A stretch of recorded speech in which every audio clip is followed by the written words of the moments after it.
Nasir electronics, mobile shoppe, computer, furniture, e bike आणि भांडी centre Salgare, आता सर्व काही एकाच छताखाली. खास उन्हाळी धमाका ऑफर. कोणतीही वस्तू खरेदी करा, आमच्याकडे उधारी चालू आहे. फक्त 999 रुपये आधार पे उधार. एलईडी टीव्हीवर 3999 चा मिक्सर फ्री. मोबाईल खरेदीवर 1999 चा ब्लूटूथ हेडफोन फ्री. फ्रीज खरेदीवर 3999 चा मिक्सर फ्री. फर्निचर खरेदीवर 1999 ची इस्त्री फ्री. जुना मोबाईल, टीव्ही, फ्रीज आणून द्या, नवीन घेऊन जा. Exchange offer.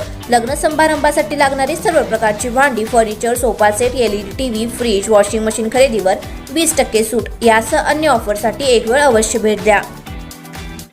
प्रत्येक बातमीतील घटनेच्या वास्तविकतेची तुलना थेट पाहत रहा चांगली अपडेट.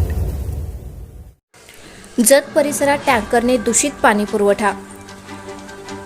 जत तालुका दुष्काळात होरपळत असून पिण्यास पाणी नाही, जनावरांना चारा नाही, अशी परिस्थिती निर्माण झाली आहे.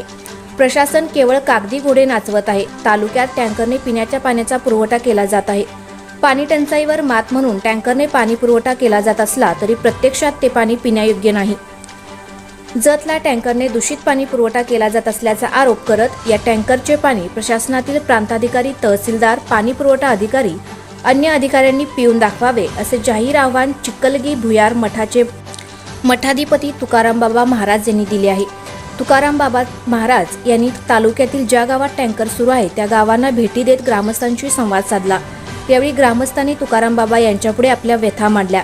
ग्रामस्थांनी प्रशासन दुर्लक्ष करत असल्याचा गंभीर आरोप यावेळी केला आहे. दुष्काळी भागाचा दौरा केल्यानंतर पत्रकारांशी बोलताना तुकाराम बाबा म्हणाले, 2018 मध्ये भयावह दुष्काळ पडला होता. त्यावेळी 120हून अधिक टँकरने जतकरांना पाणी पुरवठा करण्यात आला. मागील वर्षी पावसाने दंडी मारल्याने यंदा जतकरांना दुष्काळाचा सामना करावा लागत आहे. टँकरमध्ये जे पाणी आहे ते दूषित आहे. त्यामध्ये गळके टँकरही आहेत. एका दिवसातच दुसऱ्या गावालाही त्याच टँकरने पाणी पुरवठा केला जात असल्याने ग्रामस्थांना, विशेषतः महिलांना टँकरची वाट पाहत बसण्याशिवाय पर्याय नाही. एकूणच हा सारा सावळा गोंधळ सुरू आहे, असे तुकाराम बाबा म्हणाले.